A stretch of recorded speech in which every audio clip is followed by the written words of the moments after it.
Teachers of Reddit, what is the most depressing thing your kids have said?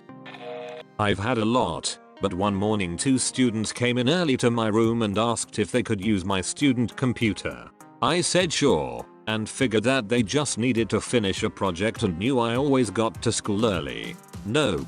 Turns out their best friend was murdered 2 days before because he wouldn't give his money he earned to someone trying to rob him. His family needed the money to not be homeless, so he died trying to look out for his family, and for like $80 or something. My students were creating flyers and a GoFundMe so they could try to help the parents not be homeless and to afford a funeral. To make matters worse, the kid was murdered on a Saturday. He was left to bleed out and die, to be found the next morning. The freaking murderer came to my school on Monday, as if nothing had happened. Cops pulled him out of the class in the middle of the day once they had figured out it was him. Dang, it really puts it all in perspective. What grade was this? They were all juniors. Non-American here. What year is junior? 11th year of school, so they would be 16-17 years old, assuming they hadn't failed any grades. Wait, how many years of high school do they have in America? 5-year-old preschool girl with 103-degree fever. Sicker than sick. She begs the nurse, "Please don't send me home." She was allowed to sleep in the nurse's office until the end of the day. That was about 2.5 years ago. A few months later she was removed by CPS and has been with a foster family, me, for nearly 2 years now. A real life Mrs. Honey. Could the 5-year-old levitate stuff with her mind? She obviously moved up. Award speech edit.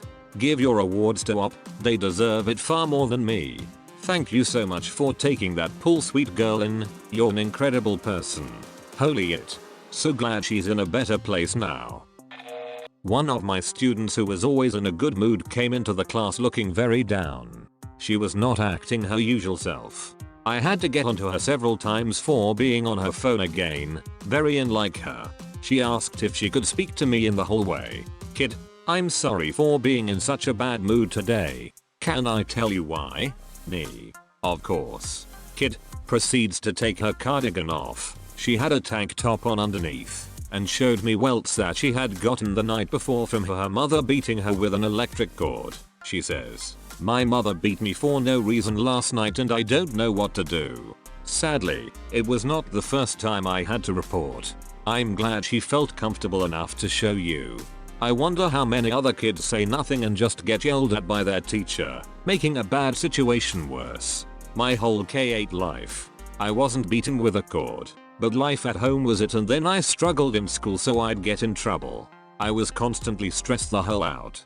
Being an adult is so much easier. Holy it. That's just horrible. I'm glad the student felt comfortable telling you what was wrong though. The fact that the student felt comfortable enough to say something to her teacher says a lot about the teacher and how amazing she is towards their students. Kudos to you, teacher. Keep it up. That's terrible. I hope the kid is in a better home now, or at least being properly taken care of. Much love and thank you for looking out for the children. They deserve more credit than they get. I had a student that frequently lingered in my classroom after school. She often looked ill and was always very weird. One day she opened up to me and said that her mother and her live-in boyfriend shot up heroin every night. I told my principal after she spoke to me and she informed that CPS was already involved. A few days later the same girl told me that her mum and boyfriend would shoot her up with heroin and tell her that she couldn't tell anyone they were still doing it, because she would get in trouble for doing it too. She asked me to keep it a secret, which I obviously couldn't, because she was worried she'd get arrested for drug use. She no longer leaves at home, thankfully. That made me so sick to my stomach. That poor girl was going through withdrawal every day, no choice of her own. Oh my god, my heart hurts. Holy it, yeah. I've been through withdrawals and I can totally see how it could seem like someone is acting weird. It's this deep ache all over, almost like having growing pains in every part of your body. Plus you're totally restless, like restless leg syndrome, but everywhere. It's all consuming and really freaking awful. Got a child. Frick those parents.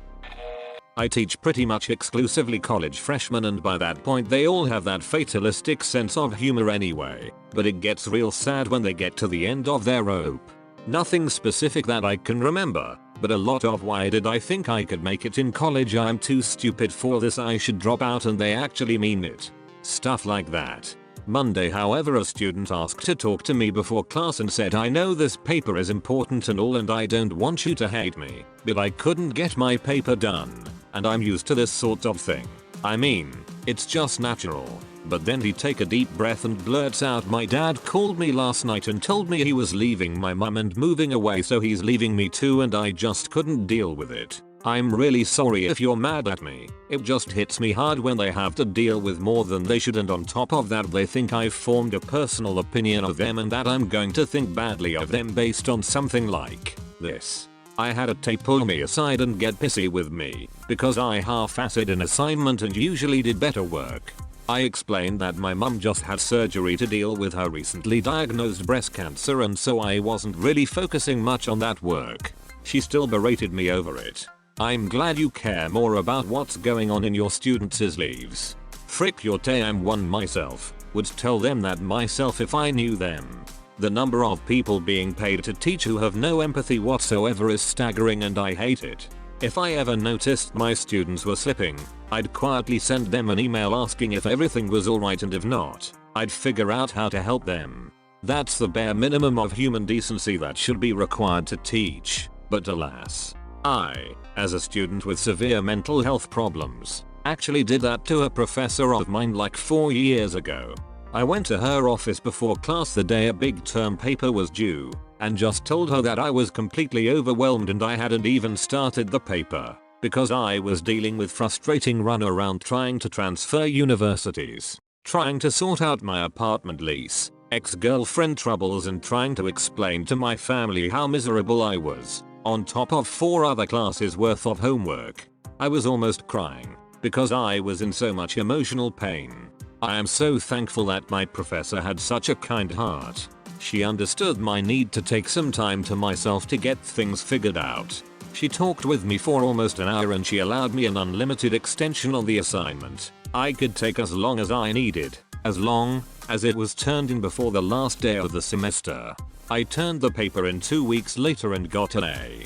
Teachers like that are the reason I thought about being a teacher. Understanding the needs of the student and that life happens and is out of our control. And being sympathetic is a trait many don't have anymore. It's sad, really. I ran holiday science workshops, filled with brainy kids as you'd expect. There was an 11-year-old girl who was brilliant at everything. The content was clearly beneath her. Very quiet, respectful, well liked by the other kids. Her parents were moving soon, because she received scholarships to a prestigious school. Whenever her dad came to pick her up, he was obviously proud, telling me about all her achievements, how she was in advanced classes, just won all these sports awards too, etc. Showed videos and photos of her winning all these soccer games. They enrolled her younger brother in similar sessions. He gave it a go in the first few, but really struggled, always the last to finish, and felt his work didn't look as good as the others. Looked embarrassed to ask for help. He screamed at his sister when she tried to fix his circuit. Eventually he just began acting out, putting off the work, challenging me to get a laugh out of the other kids, messing around. After a disastrous month he stopped trying altogether. He just came in one afternoon and sat there, not doing anything. I tried to engage him in the activity and said if he didn't like what the other kids are doing, we could pick anything else he wanted to do. He said something like, "What's the point? My parents will never love me as much as they love my sister." I co-taught a class 1 year and we had a few twins in our classes, split between different periods. With one set of twins, one girl was a fantastic student. She was bright, conscientious, diligent, and was a joy to have in the classroom. Her sister, on the other hand, was a mess. Never knew what was going on, had a terrible attitude, was completely disorganized, and was often disruptive. If I ever called on her, she'd roll her eyes and say I don't know, as if I was being unreasonable in expecting she'd be able to answer a question about something I just said 3 seconds earlier. My co-teacher met their parents at parent-teacher night. Apparently the parents spent most of the time talking about the good twin and actually called the other one the bad twin when they did talk about her. I felt bad after hearing that. My wife and I just had twins last year and this scares the hell out of me. They're already so different at 18 months and I'm always worried about favoritism as they grow up. Student. Mary won't be here today. Her mum died last night. Me. Wait, didn't her dad pass away a few weeks ago? Student. Yes. Both parents died suddenly within a few weeks of each other from different medical conditions. Oh man, I could only imagine what the poor kid's going through. It was 9 or 10 years ago. I should check up in her though. She was a good kid. How old was she? It's so sad she lost both her parents at a young age. She was 14. Her brother was I think 11. Having lost both of my parents, I don't think there are words to describe how much it fricked me up. My mum died right before I started my senior year of high school. Dad died about a month after I graduated. Already had mental health problems which have only gotten worse and worse as time has passed. 4 years later I'm still trying to learn how to cope with the fact that I'm basically all alone in the world. They were basically my only family, so if I disappeared or killed myself I don't think anyone would even notice.